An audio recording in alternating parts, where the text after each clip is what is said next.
Hello, my dear online students. Today I am going to discuss Pauli's exclusion principle in atomic structure. As we have already discussed the first principle of filling of electron, that was Abos principle. सो हमने पहले बेटा पढ़ा था आबोज principal कि electron orbitals में कैसे fill किए जाते थे। उसके लिए बेटा हमने बेटा दो तीन तरीके हमें पढ़ने हैं। पहला तरीका जो आबो प्रिंसिपल है वो हमने पढ़ा। दूसरा तरीका जो हम आज पढ़ने वाले हैं पॉलीज एक्सक्लूजन प्रिंसिपल। तीसरा तरीका जो हम पढ़ने वाले इसके बाद it's called Hund's rule of maximum super multiplicity. अब ये पॉलीज एक्सक्लूजन प्रिंसिपल क्या होता है इसको देखिए बेटा। इसकी मैं पहले डेफिनेशन लिखूंगा। इसकी डेफिनेशन लिखूंगा। This principle states that no two electrons, TWO, no two electrons in an orbital can have all the four quantum numbers same. बेटा जैसे आपने पहले ही पढ़ा है क्वांटम नंबर चार होते हैं। एक होता है प्रिंसिपल क्वांटम नंबर, दूसरा होता है एजिमुथल क्वांटम नंबर, तीसरा होता है मैग्नेटिक क्वांटम नंबर, चौथा होता है स्पिन क्वांटम नंबर। एक ऑर्बिटल में दो इलेक्ट्रॉन चले जाते हैं। एक ऑर्बिटल में जो दो इलेक्ट्रॉन चले जाते हैं उनके कभी बेटा चारों के चारों क्वांटम नंबर सेम नहीं हो सकते हैं। मतलब एक ऑर्बिटल, जैसे मैं यहां पे बोलूंगा बेटा आपको, अगर ये ऑर्बिटल है, इस ऑर्बिटल में दो इलेक्ट्रॉन होते हैं, मैक्सिमम दो से कम हो सकते हैं, दो से ज्यादा नहीं हो सकते। अगर मुझे इन दो इलेक्ट्रॉन्स का प्रिंसिपल क्वांटम नंबर निकालना है, इन दोनों का, इनका प्रिंसिपल क्वांटम नंबर जो N, L, M and S, चारों क्वांटम नंबर सेम नहीं हो सकते इन दो इलेक्ट्रॉन को। अगर N, L, M सेम होगा, कोई ना कोई डिफरेंट तो होगा। ये प्रिंसिपल कहता है बेटा एक ऑर्बिटल में जो दो इलेक्ट्रॉन होते हैं उन दो इलेक्ट्रॉन के चारों क्वांटम नंबर के भी सेम नहीं हो सकते हैं, नहीं हो सकता। अगर तीन सेम हो गए एक ना एक तो डिफरेंट होगा। इसकी और एक डेफिनेशन लिखेंगे, और ऐसे बेटा इसकी और एक डेफिनेशन लिखेंगे हम ऐसे। एन ऑर्बिटल, दूसरी डेफिनेशन दूसरे तरीके से हम इसको डिफाइन करेंगे। N orbital can have maximum of, an orbital can have maximum of two electrons with opposite spin, with opposite spin। ये भी हम बेटा पॉलीज एक्सक्लूजन प्रिंसिपल की डेफिनेशन दे सकते हैं, विद अपोजिट स्पिन।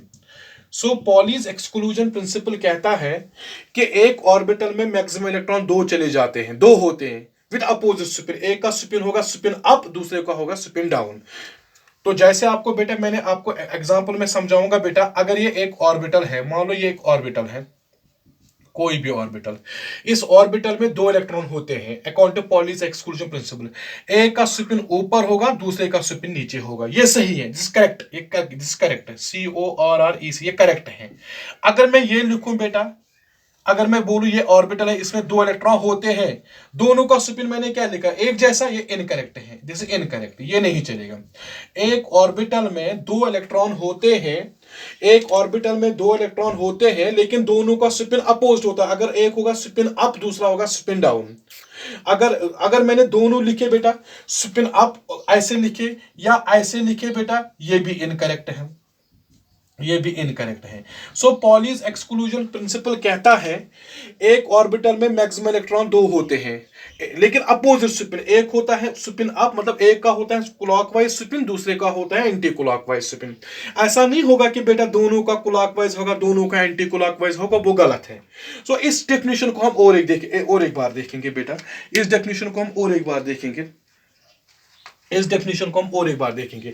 देखिए बेटा, इसको हम ऐसे कहेंगे। मैंने अभी कहा बेटा पॉलीज एक्सक्लूजन प्रिंसिपल को आप दो तरीकों से लिख सकते हो कि पॉलीज ने कहा, पॉलीज एक्सक्लूजन प्रिंसिपल कहता है एक ऑर्बिटल में मैक्सिमम इलेक्ट्रॉन दो होते हैं लेकिन अपोजिट स्पिन से होते हैं। एक होता है क्लॉकवाइज, दूसरा होता है एंटी क्लॉकवाइज, जैसे ये है ये। लेकिन अगर आप ये लिखोगे दोनों गलत है। हालांकि इन दोनों में एक ऑर्बिटल में दो इलेक्ट्रॉन हैं, लेकिन दोनों का स्पिन एक जैसा है। इसका भी बेटा क्लॉकवाइज, इसका भी क्लॉकवाइज, इसका एंटी क्लॉक, ये नहीं चलेगा। एक ऑर्बिटल में दो इलेक्ट्रॉन होने चाहिए, दोनों का स्पिन अपोजिट होना चाहिए। अगर एक होगा क्लॉकवाइज, दूसरा होगा एंटी क्लॉकवाइज। इसने ऐसे भी समझाया बेटा।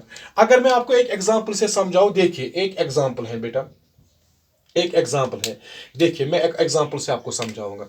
सपोज मेरे पास एक ऑर्बिटल है, सपोज बेटा मेरे पास एक ऑर्बिटल है, ऐसे रेड से मैं लिखूंगा, एक ऑर्बिटल है मेरे पास, इसमें दो इलेक्ट्रॉन है, ऐसे और ऐसे। आपको क्या लगता है, क्या ये पॉलीज एक्सक्लूजन के हिसाब से करेक्ट है? हाँ ये करेक्ट है, ये करेक्ट है, क्योंकि इसमें एक क्लॉकवाइज है, दूसरा एंटी क्लॉकवाइज है। एक ऑर्बिटल में दो इलेक्ट्रॉन चले जाते हैं। और इसने ये भी कहा है, जो ये दो इलेक्ट्रॉन होते हैं एक ऑर्बिटल में, दोनों के क्वांटम नंबर NLMS, मतलब प्रिंसिपल एजिमुथल मैग्नेटिक और स्पिन कॉन्स्टेंट, चारों के चारों सेम नहीं हो सकते। मान लो ये 1s ऑर्बिटल है, मान लो ये 1s ऑर्बिटल है। इस 1s ऑर्बिटल में दो इलेक्ट्रॉन है, एक है क्लॉकवाइज, दूसरा है एंटी क्लॉकवाइज। चलो हम इन दो इलेक्ट्रॉन्स के n, मतलब प्रिंसिपल एजिमुथल मैग्नेटिक और स्पिन क्वांटम नंबर निकालेंगे, देखेंगे क्या निकलेगा। इस इलेक्ट्रॉन का जो पहला वाला इलेक्ट्रॉन है, ये इस इलेक्ट्रॉन का n क्या होगा? इसका n होगा 1, क्योंकि आगे 1 है, 1s है। इसका भी होगा n इज इक्वल टू 1, क्योंकि ये 1s है बेटा, ये 1s है, इसके आगे है 1, तो इस इलेक्ट्रॉन का भी प्रिंसिपल क्वांटम नंबर 1 है, इस इलेक्ट्रॉन का भी प्रिंसिपल क्वांटम नंबर 1 है। शाबाश। अब ये बेटा s ऑर्बिटल है, s ऑर्बिटल के लिए l का वैल्यू 0, इस s के भी होगा 0, क्योंकि आपको पता है, मैंने पढ़ाया s p d f, यहां पे n और l मैंने आपको पढ़ाया 0 1 2 3, 1 2 3 4। सो मैंने एक एग्जांपल बोली, मैंने बोला सपोज मेरे पास है बेटा 1s ऑर्बिटल। इस 1s ऑर्बिटल में मैंने दो इलेक्ट्रॉन रखे, एक रखा है क्लॉकवाइज, दूसरा रखा है एंटी क्लॉकवाइज। इसको बोलते हैं स्पिन अप, इसको बोलते हैं स्पिन डाउन। इस 1s ऑर्बिटल में जो दो इलेक्ट्रॉन है, इन दो इलेक्ट्रॉन के मैं चारों क्वांटम नंबर निकालूंगा। तो इस प्रिंसिपल, इसका बेटा ये 1s ऑर्बिटल है, आगे 1 है, तो इस इलेक्ट्रॉन का n होगा 1, इस इलेक्ट्रॉन का n होगा 1। शाबाश। इस इलेक्ट्रॉन का l होगा 0, इसका भी l होगा 0, क्योंकि s ऑर्बिटल के लिए l का वैल्यू 0 होता है। सॉरी, s ऑर्बिटल के लिए l का वैल्यू, सॉरी मैंने यहां पे थोड़ी सी गलती की, 1 2 3 4, यहां पे है बेटा ये 0 1 2 3। हाँ यहां देखिए बेटा, s के लिए बेटा l का वैल्यू 0 होता है। सो s के लिए बेटा ये s ऑर्बिटल है, इसका l 0, इस इलेक्ट्रॉन का भी l 0। m क्या होगा? m भी होगा 0, m भी होगा 0। शाबाश। अभी तक आप मुझे बोलो बेटा, इन दोनों इलेक्ट्रॉन्स का n भी आ गया सेम, l भी आ गया सेम, m भी आ गया सेम। लेकिन पॉलीज ने क्या कहा कि दोनों इलेक्ट्रॉन्स का चारों क्वांटम नंबर सेम नहीं होंगे। अब s निकालो, इसका स्पिन क्वांटम नंबर। मान लो इसका स्पिन है, स्पिन अप, ये ऊपर वाइज है, क्लॉकवाइज है। मान लो इसका +1 है, तो इसका +1 नहीं होगा कि अगर आपने इस वाले इलेक्ट्रॉन का बोला है इसका है +1/2, तो दूसरे वाले इलेक्ट्रॉन जो डाउन है उसका होगा ना -1/2।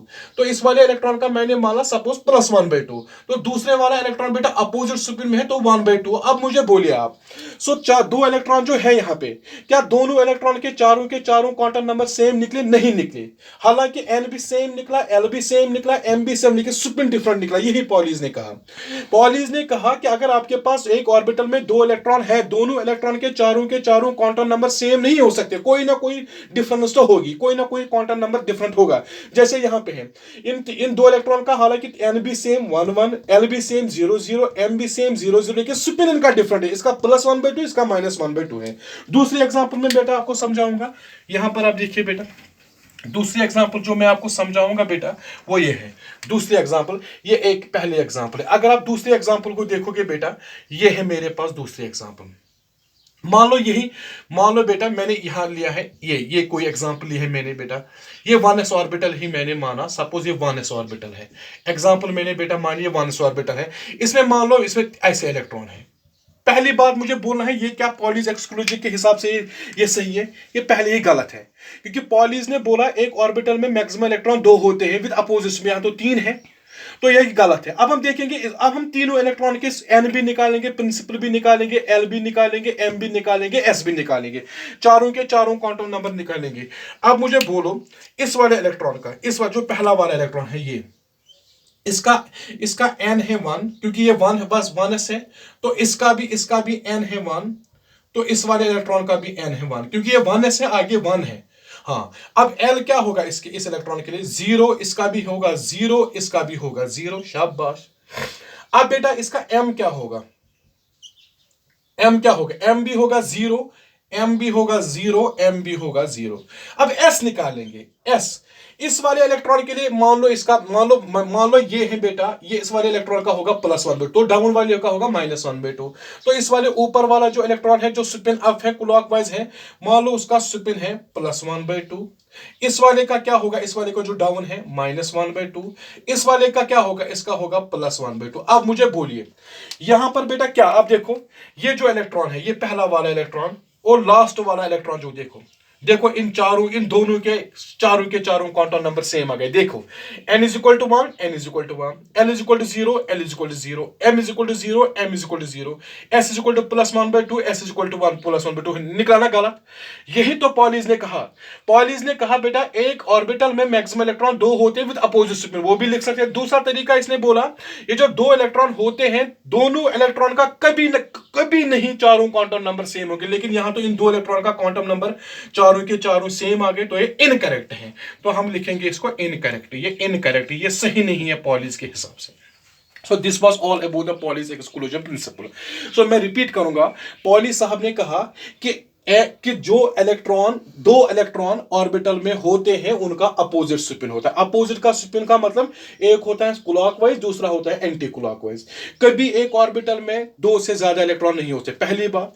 कभी बेटा वो दो इलेक्ट्रॉन ना पैरेलल स्पिन होगा, ना बेटा उनका मतलब उनका स्पिन या तो होगा एक इलेक्ट्रॉन का क्लॉकवाइज, दूसरे का होगा एंटी क्लॉक। ऐसा नहीं होगा कि दोनों होंगे क्लॉकवाइज, दोनों होंगे एंटी क्लॉक, वो गलत है।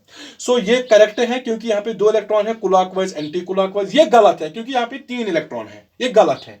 और बेटा पॉलीज ने ये भी कहा, दूसरा स्टेटमेंट पॉलीज ने ये कहा कि जो ये दो इलेक्ट्रॉन होते हैं एक ऑर्बिटल में, इन दो इलेक्ट्रॉन्स का स्पिन अपोज होता है, सही है। दूसरी बात उसने ये कही, इन दोनों इलेक्ट्रॉन्स का जो एक ऑर्बिटल में होते हैं विद अपोजिट स्पिन से होते हैं, उनके कभी क्वांटम नंबर सेम चारों के चारों नहीं हो सकते। अगर उनके तीन निकलेंगे सेम, कोई ना कोई डिफरेंस तो नहीं, स्पिन तो जरूरी डिफरेंट निकलेगा क्योंकि अपोजिट स्पिन है, एक का होगा +1/2, दूसरे का होगा -1/2। सो ये है बेटा हमारे पास जो हमने देखा Pauli's exclusion principle. So this was the second method to fill the electrons in the orbitals. So हम असल में पढ़ रहे हैं इलेक्ट्रॉनिक कन्फिग्रेशन। इलेक्ट्रॉनिक कन्फिग्रेशन का मतलब है एक ऑर्बिटल में हम इलेक्ट्रॉन कैसे भरते हैं। पहला तरीका जो हमने सीखा इलेक्ट्रॉन फिल करने का एक ऑर्बिटल में, दैट इज ऑबोज प्रिंसिपल।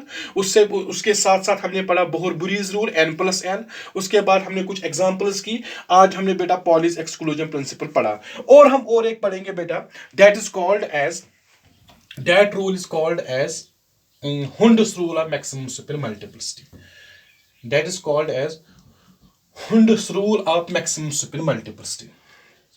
एक और तीसरा बेटा तरीका है, लास्ट तरीका है, that's Hund's rule of maximum spin multiplicity. पहले हम इसमें बेटा दो चीजें, अब देखो बेटा इसमें मैक्सिमम स्पिन मल्टीप्लिसिटी जो है ना, ये वर्ड, ये क्या मतलब रखता है वो हम समझेंगे। पहले हम हुंडस रूल देखेंगे, हुंडस रूल क्या बोलता है। लिखो बेटा, आप भी लिखो, मैं भी लूंगा। हुंडस रूल हम पढ़ेंगे पहले क्या है, लेकिन इसने हुंडस ने इसके साथ ये भी जोड़ा, मैक्सिमम स्पिन मल्टीप्लिसिटी, इसका मतलब क्या है वो हम समझेंगे। पहले हुंडस रूल देखेंगे बेटा, हुंडस रूल क्या बोलता है। लिखो बेटा हुंडस रूल, लिखो ऐसे लिखो बेटा, in degenerate orbitals, in degenerate orbitals,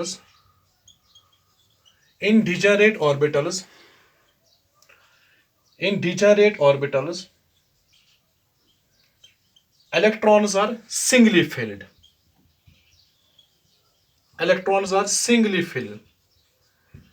Unless electrons are singly filled, and in degenerate orbitals electrons are singly filled in each orbital,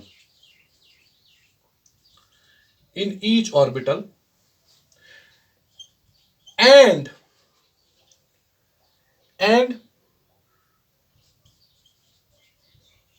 pairing of electrons takes place, after each orbital has unpaired electron. In degenerate orbitals, या ऐसे हम लिखेंगे बेटा, इसको ऐसे हम short में लिखेंगे, in degenerate orbitals, in degenerate orbitals, in degenerate orbitals pairing of, यहां पे लिखो बेटा, इन डिजेरेट ऑर्बिटल्स, ऐसे मैं यहां से थोड़ा सा इसको लिखूंगा, इन डिजेरेट ऑर्बिटल्स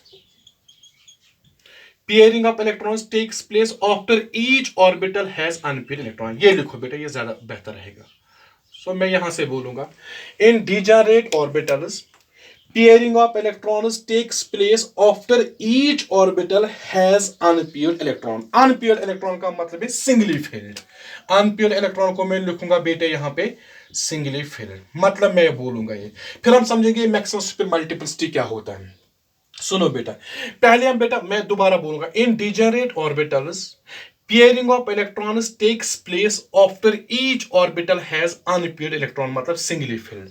मतलब हम ये क्या कहेंगे, अब देखो बेटा इसका मतलब क्या है। आपको बेटा अब पता है एक ऑर्बिटल में दो इलेक्ट्रॉन चले जाते हैं, एक और दो, विद अपोजिट स्पिन, जो पॉलीज ने कहा, ये तो आपको पता है। आप एक ऑर्बिटल में दो से इलेक्ट्रॉन कभी नहीं रख सकते, दो रख सकते हो लेकिन विद अपोजिट स्पिन। अब आप देखो हुंडस ने कहा, in degenerate orbitals pairing of electron takes place after each orbital has unpaired electron. अब ये मसला है, डिजेनरेट ऑर्बिटल्स पहले क्या होते हैं। डिजेनरेट ऑर्बिटल्स, डिजेनरेट ऑर्बिटल्स वो ऑर्बिटल्स होते हैं having same energy, orbitals having same energy, orbitals having same energy are called degenerate orbitals, are called degenerate orbitals। बेटा वो ऑर्बिटल्स जिनकी सेम एनर्जी होती है, एक जैसी एनर्जी होती है, उनको बोलते हैं बेटा, बोलते हैं डिजेनरेट ऑर्बिटल। जैसे मैं आपको एक एग्जांपल समझाऊंगा बेटा, नजर रखिए। मेरे पास बेटा जो पी सबशल होती है, जो पी सबशल होती है, उसमें बेटा तीन ऑर्बिटल्स होते हैं, उसमें बेटा तीन ऑर्बिटल होते हैं। वो तीन ऑर्बिटल्स की बनी होती है, अगर आपको याद होगा, वो तीन ऑर्बिटल्स की बनी होती है बेटा, अगर आपको याद होगा मैंने पढ़ाया है आपको बेटा, एक को बोलते हैं पी एक्स, दूसरे को बोलते हैं पी वाई, दूसरे को, तीसरे को बोलते हैं पी जेड। ये जो पी सबशल होती है बेटा, उसमें तीन ऑर्बिटल्स बने होते हैं, p x, p y, p z. ये जो तीन ऑर्बिटल्स है ना बेटा पी सबशल के, इन तीनों की एनर्जी सेम होती है, इसलिए हम कहते हैं पी सबशल के पास तीन डिजेनरेट ऑर्बिटल्स होते हैं। सो ये जो तीन ऑर्बिटल्स होते हैं पी एक्स, पी वाई और पी जेड, इनकी सेम एनर्जी होती है, सेम एनर्जी होती है। सो इसीलिए इनको कहते हैं डिजेनरेट ऑर्बिटल्स, ये डिजेनरेट होते हैं। सो पी सबशेल के पास कितने डिजेनरेट ऑर्बिटल्स है, इसके पास तीन डिजेनरेट ऑर्बिटल्स होते हैं, इसके पास तीन डिजेनरेट ऑर्बिटल्स होते हैं, p x, p y, p z. और अब मुझे बोलो डी सबशेल के पास कितने होते हैं, अगर आपको याद होगा डी सबशेल के पास बेटा 5 डिजेनरेट ऑर्बिटल्स होते हैं। शाबाश, इसके पास 5 डिजेनरेट ऑर्बिटल्स होते हैं, जो आपने बेटा पढ़ा। एफ सबशेल के पास क्या होते हैं बेटा, एफ सबशेल के पास बेटा 7 डिजेनरेट ऑर्बिटल्स होते हैं, 7 डिजेनरेट ऑर्बिटल्स होते हैं। ये आप बेटा आप याद रखोगे। एस के पास कोई नहीं होता है बेटा, क्योंकि एस सबशेल तो एक ही ऑर्बिटल की बनी है। सो पी सबशेल के पास तीन ऑर्बिटल्स होते हैं, p x, p y, p z, उनकी एनर्जी सेम होती है। सो इसके पास पी तीन डिजेनरेट ऑर्बिटल्स होते हैं पी के पास। डी के पास 5 डिजेनरेट होते हैं, एफ के पास 7 डिजेनरेट ऑर्बिटल्स होते हैं। हुंडस रूल में पहले जिक्र है डिजेनरेट ऑर्बिटल्स की। Hund's rule is valid only for degenerate orbitals, it is not valid for non degenerate orbital. ये डिजेनरेट ऑर्बिटल्स के लिए बेटा काम करेगा। It's applied only for degenerate orbital, not for non degenerate orbital. अब ये क्या है, अब आप सीखो, नजर रखो बेटा। अब क्या कहता है हुंडस रूल, अब नजर रखो बेटा। सपोज बेटा मेरे पास एक एग्जांपल है, सपोज मेरे पास कोई एग्जांपल है, आप समझना बेटा। मेरे पास कोई एग्जांपल है नाइट्रोजन, सपोज नाइट्रोजन मेरे पास एग्जांपल है। नाइट्रोजन के पास एटॉमिक नंबर बेटा जो आपने पढ़ा है, उसके पास एटॉमिक नंबर है नाइट्रोजन का 7। नाइट्रोजन का एटॉमिक नंबर 7 है, मतलब इसमें 7 इलेक्ट्रॉन है। ये 7 इलेक्ट्रॉन की इलेक्ट्रॉनिक कॉन्फ़िगरेशन लिखनी है आपको। जरा लिखेंगे बेटा, हम कैसे इलेक्ट्रॉनिक कॉन्फ़िगरेशन लिखेंगे। पहले आएगा 1s, 1s में 2 इलेक्ट्रॉन, फिर 2s में 2, फिर 2p में आएंगे बेटा 2 और 2 हो गए 4, फिर इसमें जाएंगे 3। ये है electronic configuration of this nitrogen. S में जाएंगे 2 इलेक्ट्रॉन, 1s में, 2s में जाएंगे 2 इलेक्ट्रॉन, 2p में मैक्सिमम जाते हैं 6, लेकिन यहां पे तो 6 नहीं जाएंगे, यहां तो बेटा 3 ही रहते हैं, फिर बाद में ये 3 जाएंगे p में। इसको हम ऐसे लिख सकते हैं ना बेटा, हुंडूस के हिसाब से। देखो ये तो आबोज के हिसाब से है, ये आबोज, ये आबोज, आबोज आबोज रूल के हिसाब से है, आबोज रूल, आबोज प्रिंसिपल है ना, इसको हम आबोज प्रिंसिपल के बोलेंगे। आप उस प्रिंसिपल के हिसाब से इलेक्ट्रॉनिक कन्फिग्रेशन है। अगर आप हुंडस लिखोगे, हुंडस कैसे लिखेंगे? ये क्या है? 1s, 1s, 1s कितने, 1s कितने ऑर्बिटल्स के बनी है बेटा?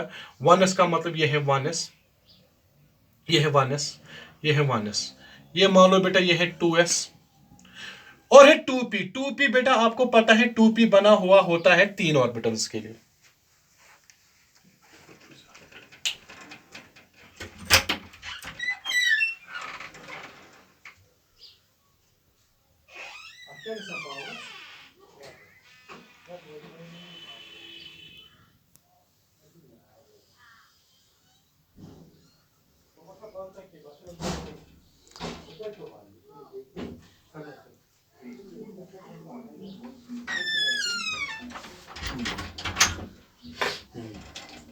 सॉरी बेटा, तो हमारे पास बेटा नाइट्रोजन की एग्जांपल है, नाइट्रोजन के 7 इलेक्ट्रॉन्स है, 7। इसमें अगर हम इलेक्ट्रॉनिक कन्फिग्रेशन लिखेंगे आबोज के हिसाब से, तो 1s में 2, 2s में 2, 2p में 3। ये तो आबोज प्रिंसिपल के हिसाब से इलेक्ट्रॉन। अगर हम हुंडस के हिसाब से लिखेंगे, हुंडस में आपको इलेक्ट्रॉनिक ऑर्बिटल्स बनाने हैं।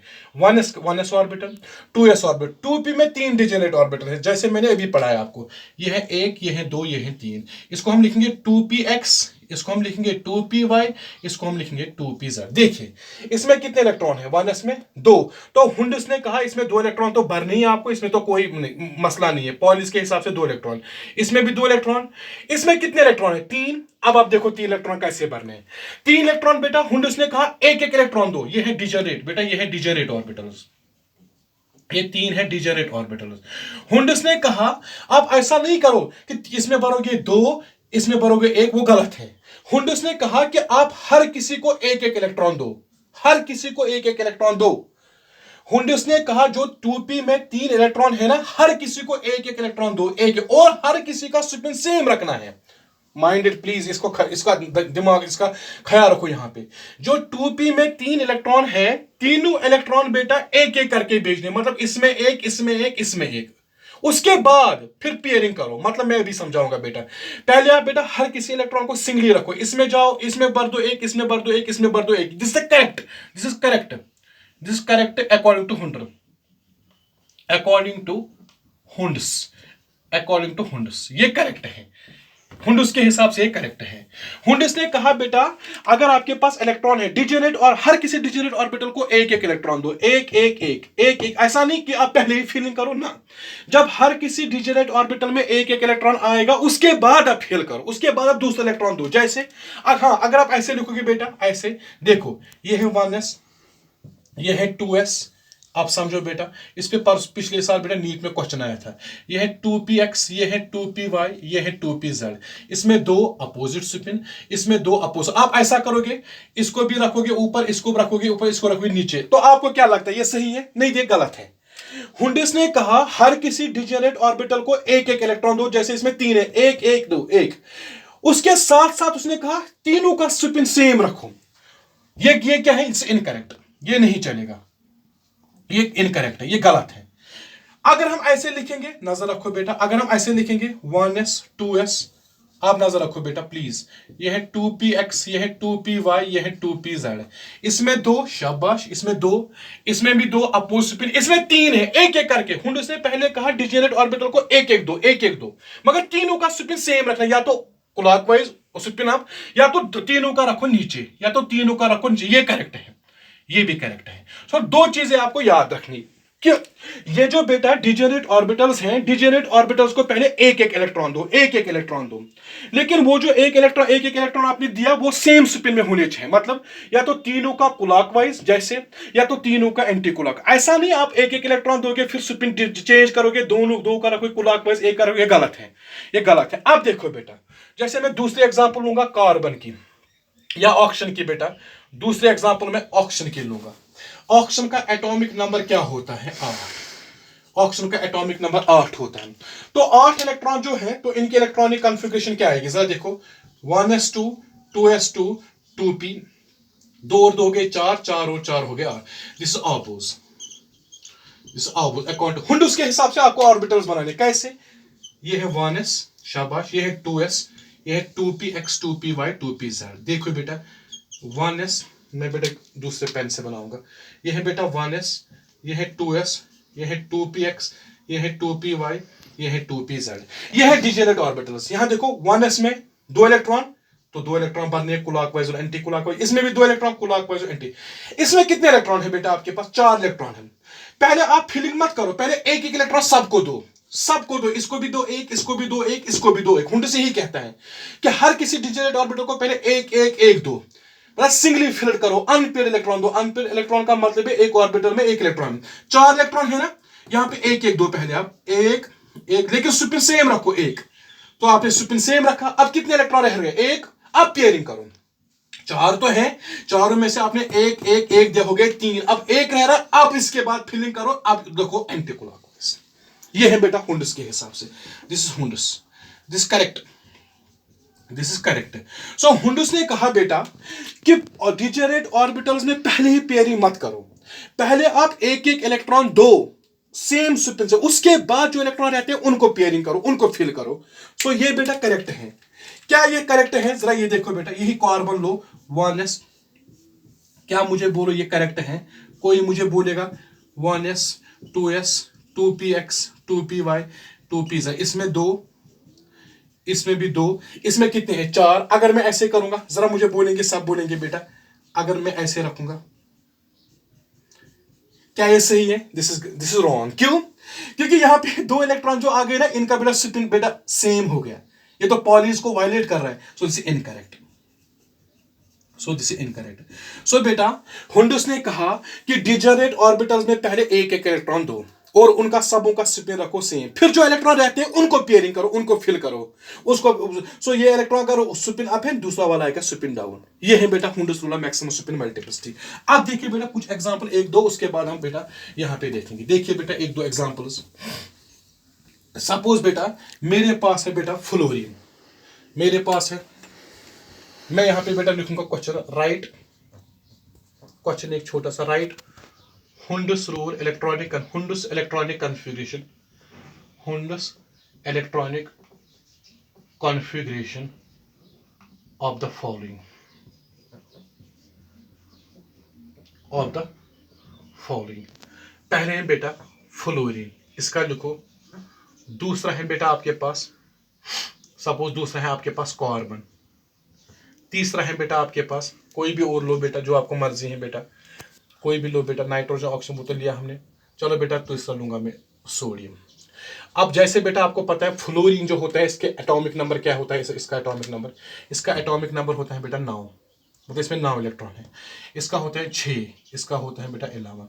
अब इसमें 9 इलेक्ट्रॉन भरने हैं, तो भर लो बेटा 1s2 2s2, 2p में क्या आएंगे, 2 और 2 हो गए 4, 4 और 5 हो गए 9। ये तो आबूज है, ये नहीं चलेगा। आपको हुंडस बनाना, हुंडस में आपको बेटा बनाने हैं क्या क्या, आपको ऑर्बिटल्स बनाने हैं, डब्बे बनाने हैं आपको। पहले देखो हुंडस के हिसाब से पहले 1s बनाया, 1s ऑर्बिटल, उसके बाद 2s बनाया, 2s, और ये है 1s, ये है 1s, ये है 2s। अब 2p, अब देखो बेटा ये क्या है, ये है 2px, ये है 2py, ये है 2pz। देखो बेटा 1s में ये है डिजेनरेट, हुंडस यहां काम करेगा, डिजेनरेट में इनमें नहीं काम करेगा। इसमें 2 इलेक्ट्रॉन है तो एक ऊपर एक नीचे, इसमें 2 इलेक्ट्रॉन है एक ऊपर दूसरा नीचे, इसमें 5 है। कैसे भरोगे आप 5 इलेक्ट्रॉन इसमें, जरा मुझे बोलो, सब बोलो बेटा, इसमें कैसे आप 5 भरोगे। 5 इलेक्ट्रॉन भरने का तरीका क्या है, यहां पे पहले जो 3 डिजेनरेट ऑर्बिटल्स है ना बेटा, 3 डिजेनरेट ऑर्बिटल, इसमें पहले एक एक करके भर दो, एक, इसमें एक एक करके भर दो। हुंडस कहता है पहले एक एक करके भर। देखो इसमें एक, इसमें एक, इसमें एक, सबों का स्पिन हो गए 3, 5 भरने, 5 में से आपने एक एक एक दिया, अब कितने रहते हैं 2। अब बेटा आप स्पिन चेंज कर दो, अब फिलिंग कर दो, जो 2 रहते हैं इसमें एक जाएगा, इसमें एक जाएगा। This is the Hund's rules electronic configuration for fluorine, correct. अब आपके पास है कार्बन, कार्बन का क्या आएगा जरा मुझे बोलो बेटा, पहले आबूज 1s2 2s2, 2 और 2 हो गए 4, 4 और 2 हो गए, सॉरी 4 और 2 हो गए 6। अब हुंडस के हिसाब से पहले 1s, उसके बाद बेटा 2s, उसके बाद बेटा आएगा, अब नजर रखो बेटा, उसके बाद आएगा बेटा इसमें 2px 2py 2pz। अब 1s में कितने इलेक्ट्रॉन आएंगे? हुंडसरूल यहां करेगा डिजेनरेट ऑर्बिटल्स में काम। 1s में 2 क्लॉकवाइज एंटी क्लॉक, 2s में 2 क्लॉकवाइज, इसमें कितने हैं? 2। क्या आप दोनों इलेक्ट्रॉन को एक ही ऑर्बिटल में रखोगे? ऐसे ऐसे नहीं, गलत है। हुंडस ने कहा एक एक इलेक्ट्रॉन पर दो, इसका मतलब है बेटा इसमें जाएगा एक, इसमें जाएगा एक। ये है बेटा आपका बेटा हुंडस इलेक्ट्रॉनिक कॉन्फ़िगरेशन। शाबाश। अब सोडियम में देखो 1s2 2s2 2p, 2 और 2 हो गए 4, इसमें जाएंगे 6। अब क्या आ गया देखो बेटा, 6 और 2 हो गए 8, 8 और 2 हो गए 10। अब एक इलेक्ट्रॉन रह रहा है 1s 2s 2p, 2p के बाद क्या आता है?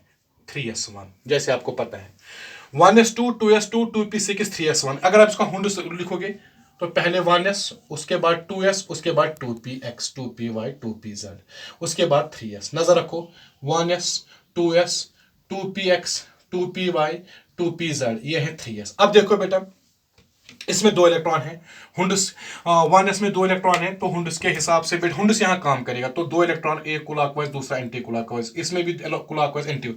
इसमें 6 इलेक्ट्रॉन है। अब आप 6 इलेक्ट्रॉन देखो बेटा कैसे, इसमें 6 इलेक्ट्रॉन है बेटा, पहले देखो बेटा कैसे, इसमें एक, इसमें एक, इसमें एक।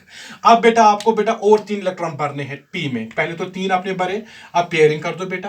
पेयरिंग करनी, अगर ये क्लॉकवाइज है तो anti clockwise anti clockwise anti clock, हो गया ये भी फिल। 3s में कितना, एक इलेक्ट्रॉन रखना है, वो क्लॉकवाइज रखना है, ऐसे ठीक है। तो बेटा ये है बेटा Hund's rule, maximum super multiplicity के हिसाब से बेटा ये सोडियम के इलेक्ट्रॉनिक कॉन्फ़िगरेशन। तो ये हो गया बेटा। अब मसला है 2-3, 1 मिनट का बेटा मसला मैं बोलूंगा। जैसे मैंने आपको बोला है हुंडस ने इसके साथ ये बोला है maximum spin multiplicity, maximum spin multiples. ये मैक्सिमम स्पिन मल्टीपल्सिटी क्या होती है मैं ये समझाऊंगा। हुंडस का पूरा नाम है Hund's rule of maximum spin multiples. ये मैक्सिमम स्पिन मल्टीपल्सिटी क्या है? जैसे बेटा आप लो नाइट्रोजन की एग्जांपल या ऑक्सीजन, और नाइट्रोजन की, चलो नाइट्रोजन की एग्जांपल मैं लूंगा। नाइट्रोजन मेरे पास है जिसका 7 एटॉमिक नंबर है। इसके हुंडस रूल के हिसाब से क्या है इसका, जो मैंने अभी बनाया ऐसे मैं डायरेक्ट बनाऊंगा बेटा। इसमें ये है 1s, ये है 2s 2px 2py 2pz, 7, इसमें 2, इसमें 2, इसमें बेटा क्या है 2p में जाएंगे बेटा, ये इसके इलेक्ट्रॉनिक कॉन्फ़िगरेशन है ना 1s2 2s2 2p3, तो p में जाएंगे 3, एक एक करके भेजना है बेटा, आपको पता है क्योंकि हुंडस ने कहा एक एक फिलिंग तब जाके हो जाएगी जब हर किसी डिजेनरेट ऑर्बिटल में एक एक इलेक्ट्रॉन जाएगा। अगर आप बेटा इसका स्पिन निकालोगे, टोटल स्पिन निकालोगे, इन कितने इलेक्ट्रॉन है यहाँ पे 7 इलेक्ट्रॉन, इन 7 इलेक्ट्रॉन का स्पिन निकालोगे। अब जरा देखो बेटा इसका स्पिन क्या है, इसका स्पिन क्या होगा, इसका टोटल स्पिन होगा 0, क्योंकि एक है +1/2, दूसरा है -1/2, +1/2 -1/2 बेटा जब प्लस करेंगे तो इसका आएगा, ये कैंसिल हो जाएगा, +1/2 -1/2 तो आएगा 0। इन 2 इलेक्ट्रॉन का स्पिन क्या आएगा 0। इनका स्पिन क्या आएगा, इसका क्या है स्पिन, इसका है +1/2, इसका भी है +1/2, क्योंकि इसका भी है +1/2, तो टोटल स्पिन क्या आएगा, आधा आधा आधा आधा आधा आधा कितना होता है, 3 बार आधा कितना होता है 1/2 + 1/2 + 1/2 होता है 3/2। सो इसका आ गया 3/2। ये जो स्पिन निकला ना इसका, ये स्पिन अगर हम देखो बेटा, अगर हम इसका रॉन्ग लिखेंगे, मतलब अगर हम इसके इलेक्ट्रॉन ये जो इलेक्ट्रॉनिक कॉन्फ़िगरेशन मैंने बनाई, ये किसके हिसाब से बनाई, हुंडस के। This the electronic configuration of according to Hund's. So Hund's के हिसाब से नाइट्रोजन का टोटल स्पिन क्या निकला, नाइट्रोजन का ये टोटल स्पिन है, नाइट्रोजन का टोटल स्पिन क्या निकला, टोटल स्पिन निकला बेटा इसका 3/2। अगर हम इसका उल्टा लिखेंगे, मतलब उल्टा ऐसे लिखेंगे, नाइट्रोजन 7 है, ये है बेटा 1s, ये है 2s, ऐसे देखेंगे। कोई ऐसा लिखेगा बेटा, सपोज ये है 1s, ये है 2s, ये है 2px 2py 2p, कोई लिखेगा इसमें 2 इलेक्ट्रॉन, हाँ ऐसे भी चलेगा। कोई बोलेगा इसमें जो 3 इलेक्ट्रॉन है ना p में, मैं इसमें पहले ही फिल करूंगा ऐसे। हालांकि दिस इज इनकरेक्ट, हुंडस ने ऐसे नहीं कहा। वह इसका निकालेंगे इलेक्ट्रॉनिक, इसका निकालेंगे टोटल स्पिन, इसका स्पिन होगा 0, क्लॉकवाइज एंटी क्लॉक, इसका भी होगा 0। इस वाले का क्या होगा, इस वाले का भी 0, इसका होगा +1/2। तो टोटल स्पिन क्या निकला, अब इसका टोटल स्पिन क्या निकला, इसका टोटल स्पिन निकला +1/2। अब मुझे बोलो जो हुंडस के हिसाब से इलेक्ट्रॉनिक कॉन्फ़िगरेशन थी उसका निकला 3/2, जो इसके हिसाब से निकला वो है +1/2 का। ये है इनकरेक्ट, ये है करेक्ट। अब ज्यादा किसका स्पिन निकला, हुंडस के हिसाब से कि इसका निकला, हुंडस के हिसाब से निकला 3/2, सो ये स्पिन निकला ना मैक्सिमम, सो ये है ना मैक्सिमम स्पिन, इसीलिए इसको नाम जुड़ा है maximum spin multiplicity. Maximum spin multiplicity इसीलिए नाम दिया गया है क्योंकि जो हम हुंडस के हिसाब से इलेक्ट्रॉनिक कॉन्फ़िगरेशन लिखते हैं ना, तो उस इलेक्ट्रॉनिक कॉन्फ़िगरेशन में जो इलेक्ट्रॉन होते हैं उनका स्पिन निकलता है maximum. 3/2 is maximum as compare to +1/2, इसीलिए हम लिखते हैं maximum spin multiplicity. So hope आपको बेटा आंसर ये क्लियर हुआ होगा। तो इंशाल्लाह बेटा इसके बाद हमने इलेक्ट्रॉनिक कॉन्फ़िगरेशन ख़त्म की। इंशाल्लाह बेटा आगे जाके हम बेटा इसके बाद हम पढ़ेंगे बेटा और टॉपिक्स है हमारे पास, जैसे हमारे पास हैं बेटा टॉपिक्स बहुत सारे हैं बेटा, शेप्स ऑफ ऑर्बिटल्स हैं हमारे पास, और भी बेटा हमारे पास है stability of half filled and completely filled subshells. So hope बेटा आपको ये सारा एक्सप्लेन किया होगा, आपने ये बेटा सारा एक्सप्लेन किया होगा, आपको ये अंडरस्टैंड अच्छे से हुआ होगा। तो बेटा this was all about the electronic configuration. So electronic configuration में बेटा हमने 3 तरीके पढ़े, Aufbau principle, Pauli's exclusion principle, और बेटा हमने पढ़ा Hund's rule of maximum spin multiplicity. Thank you and have a nice day. And tomorrow we will discuss, inshallah, this topic, that is stability of half filled and completely filled subshell. Thank you and have a nice day.